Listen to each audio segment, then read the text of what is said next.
Hello, I'm Essay, your AI essayist. Please note that all content, audio and video in this presentation are AI generated.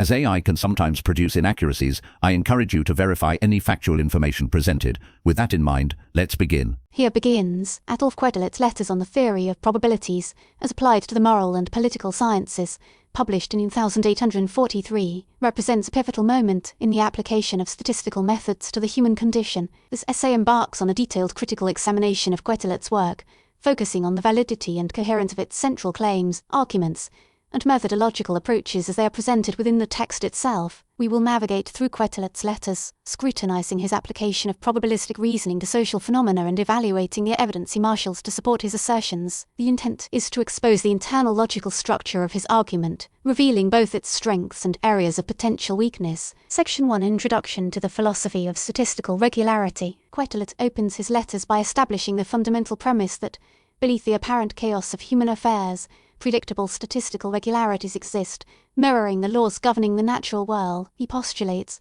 that these regularities can be uncovered through careful observation and quantitative analysis. This section lays the groundwork for his ambitious project to demonstrate that human behavior, even in its most seemingly capricious forms, is susceptible to probabilistic analysis. He presents the concept of the average man, a statistical abstraction representing the mean values of various physical and behavioral traits within a population, acting as a normative yardstick for measuring deviations and understanding societal patterns. The ambition of this initial framework is noteworthy, as it attempts to apply mathematical rigor to domains traditionally considered the preserve of philosophy and subjective interpretation. A critical evaluation of this initial claim suggests a necessary consideration of the potential for ecological fallacies, where attributing group-level characteristics to individuals can lead to inaccurate or misleading conclusions. Quetelet's emphasis on societal determinism, while intended to promote social progress, risks overlooking the agency and variability inherent in individual human action. Section 2: The Application of Probability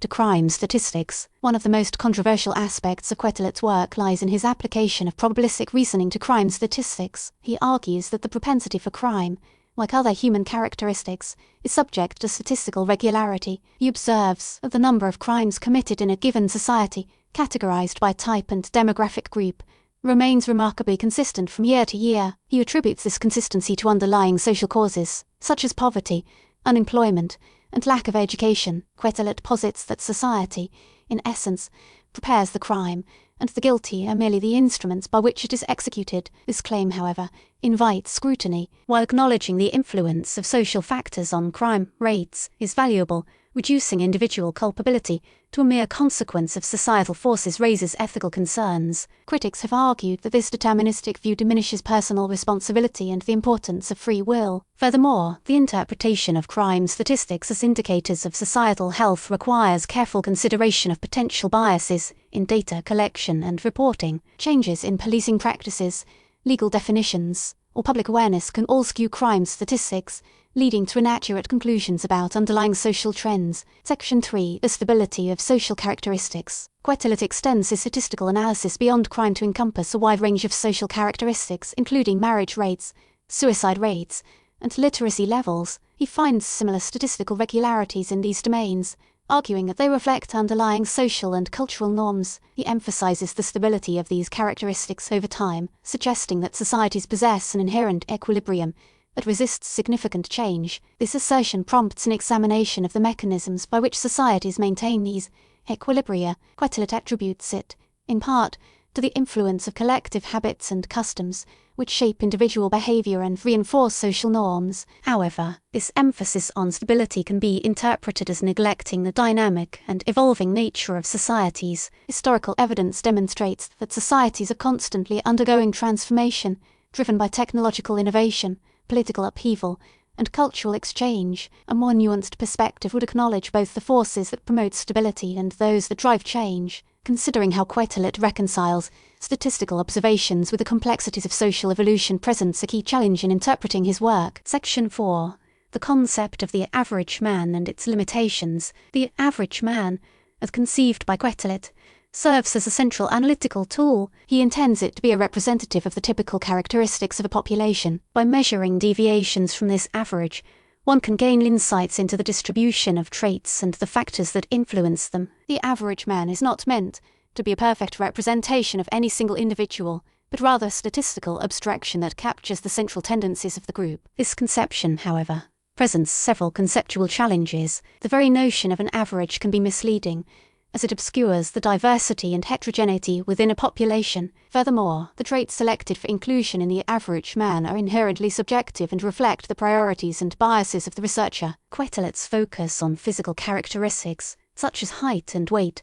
raises questions about the relevance of these traits to understanding complex social phenomena. Moreover, the average man can be used to reinforce existing social hierarchies and stereotypes. By defining certain groups as being above or below the average, one risks perpetuating discriminatory practices. Section 5. The influence of external factors on social phenomena. Quetelet acknowledges that social phenomena are not solely determined by internal societal factors. He recognizes the influence of external factors, such as climate, geography, and political events. He argues that these factors can disrupt the statistical regularities observed in societies, leading to deviations from the norm. He investigates the relationship between climate and crime rates, suggesting that warmer temperatures tend to be associated with higher levels of violence. Examining correlations between social indicators and external influences requires caution. Correlation does not necessarily imply causation, and it is important to consider the possibility of confounding variables. For example,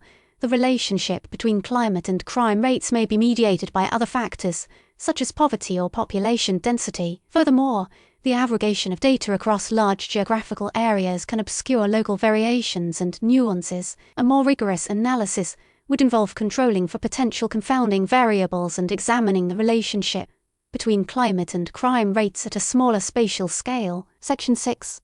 The application of the Gaussian distribution. Quetelet utilizes the Gaussian or normal distribution, often referred to as the bell curve, to model the distribution of various human characteristics. He observes that many physical and behavioral traits, such as height, weight, and intelligence, tend to be distributed normally, with a majority of individuals clustered around the average and fewer individuals at the extremes. He believes the prevalence of the normal distribution provides further evidence for the underlying order and regularity in human affairs. This application of the Gaussian distribution, however, warrants further consideration. It presumes that the traits being measured are continuous and normally distributed, which may not always be the case. Some traits may be discrete or exhibit skewed distributions. Furthermore, the Gaussian distribution assumes that the data are independent, meaning that the value of one observation does not influence the value of another. This assumption may be violated in social contexts, where individuals are often interconnected and influence one another. The validity of applying the Gaussian distribution to social phenomena depends on careful consideration of these underlying assumptions. Section 7. The moral and political implications of statistical analysis. Quetelet argues that statistical analysis has significant implications for moral and political decision-making. He believes that by understanding the statistical regularities of human behavior, policymakers can design more effective social policies and promote the common good. He suggests that statistical data can be used to identify the root causes of social problems, such as poverty and crime, and to evaluate the effectiveness of interventions designed to address these problems. This emphasis on practical applications of statistical analysis raises important ethical considerations. Statistical data can be used to justify social control and to reinforce existing power structures. It is crucial to ensure that statistical data are used responsibly and ethically, with due consideration for the rights and dignity of individuals. Furthermore, the interpretation of statistical data is often influenced by political ideologies and values. It is important to be aware of these biases and to strive for objectivity and transparency in the analysis and presentation of statistical findings. Section 8. The role of education and social reform. Quetelet firmly believes in the power of education and social reform to improve society. He argues that by providing individuals with access to education and opportunities, one can reduce crime rates, promote social mobility, and enhance overall well-being. He sees statistical analysis as a tool for identifying areas where social reform is needed and for evaluating the effectiveness of reform efforts. This emphasis on education and social reform aligns with the broader Enlightenment ideals of progress and human perfectibility. However, it is important to acknowledge the limitations of social reform. Social problems are often complex and multifaceted, and there is no guarantee that any particular reform effort will be successful. Furthermore, social reform can have unintended consequences. It is crucial to carefully consider the potential impacts of any reform effort before implementing it. A balanced approach would involve a combination of statistical analysis, social reform, and a recognition of the inherent complexities of human societies. Section 9.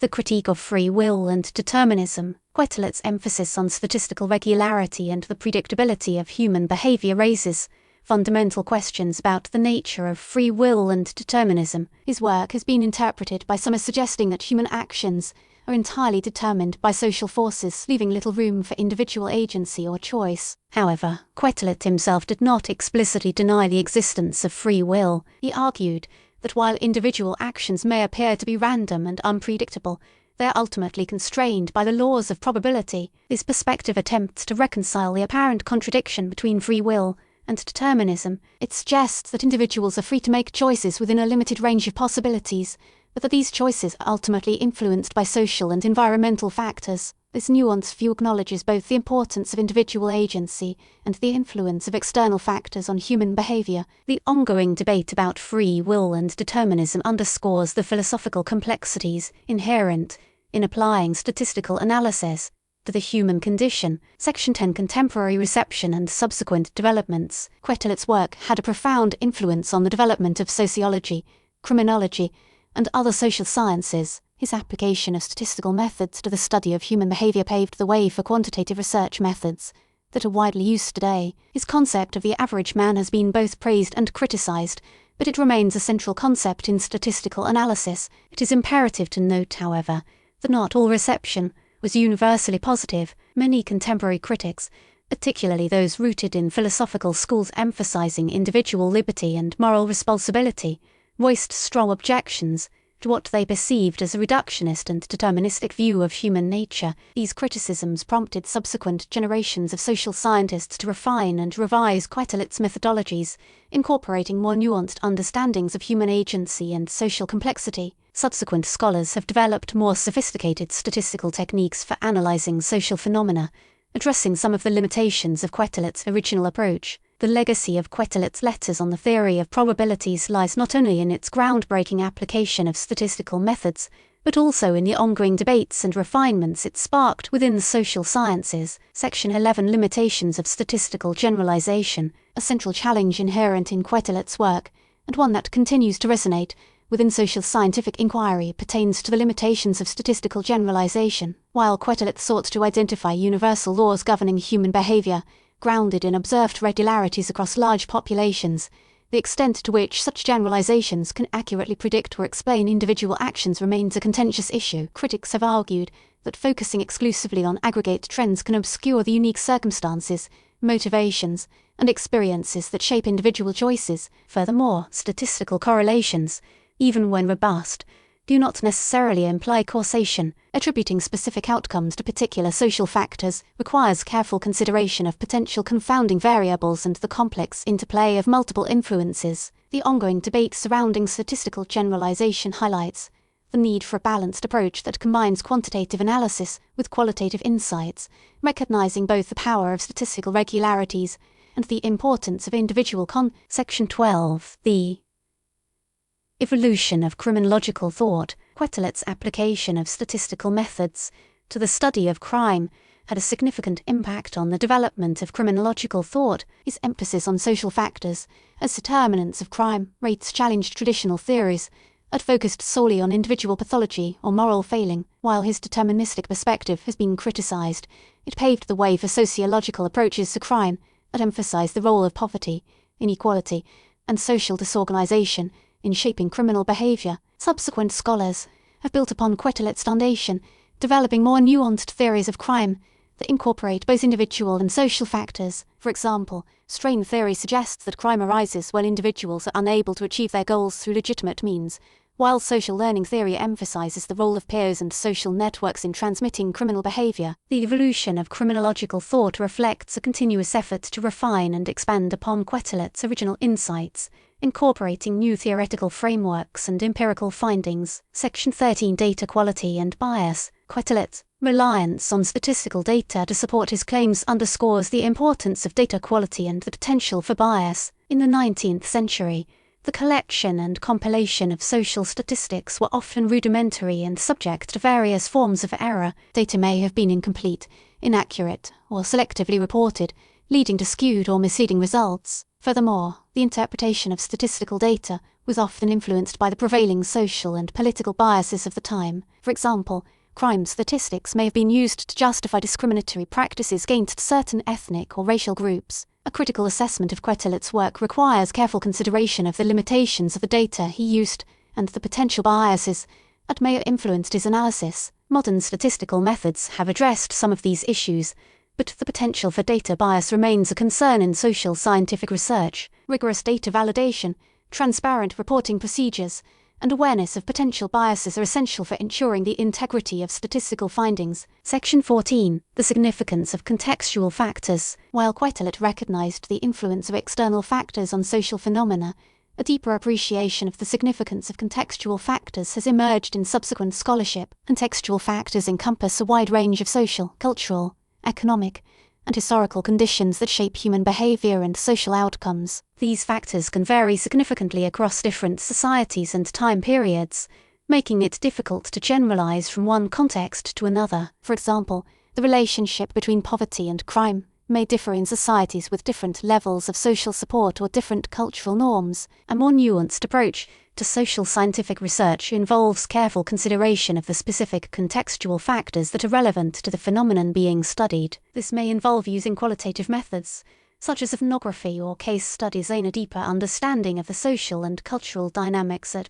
Section 15. The enduring relevance of Quetelet's work. Despite its limitations, Quetelet's Letters on the Theory of Probabilities remains a seminal work in the history of social science. His pioneering application of statistical methods to the study of human behavior laid the foundation for quantitative research methods that are widely used today. His concept of the average man, though controversial, continues to be a valuable tool for understanding population-level trends. The intellectual framework he established for understanding social phenomena is governed by probabilistic laws, while subject to refinement, remains influential. The enduring relevance of Quetelet's work lies in its ambitious attempt to apply scientific rigor to the study of the human condition. While subsequent scholars have developed more sophisticated statistical techniques and theoretical frameworks, Quetelet's fundamental insights continue to inform social scientific research. His work serves as a reminder of the importance of empirical observation, quantitative analysis, of the critical awareness of the limitations of statistical generalization. In conclusion, Adolphe Quetelet's Letters on the Theory of Probabilities stands as a landmark achievement in the application of statistical methods to social inquiry. While specific claims within the work invite critical scrutiny, particularly regarding deterministic interpretations of human agency and inherent risks of statistical generalization, the text represents a pioneering effort to understand and quantify social phenomena. A meticulous examination of his claims, section by section, illuminates both the innovative brilliance and inherent limitations of his approach. Quetelet's enduring significance rests upon his pivotal contribution to establishing a quantitative framework for the social sciences, a framework that continues to evolve through critical evaluation and refinement. Even today, his work encourages continued reflection on the ethical implications and methodological challenges of applying statistical analysis to the complexities of human behavior and societal structures. Here ends. We really appreciate you tuning in to this AI-powered presentation. Our goal is to push the boundaries of AI in content creation, and your input is invaluable. If there's a particular subject you'd like to see us tackle next, or if you have suggestions on how we could fine-tune our AI's creative prompts, please don't hesitate to leave your ideas in the comments section. We're excited to bring you more unique content very soon.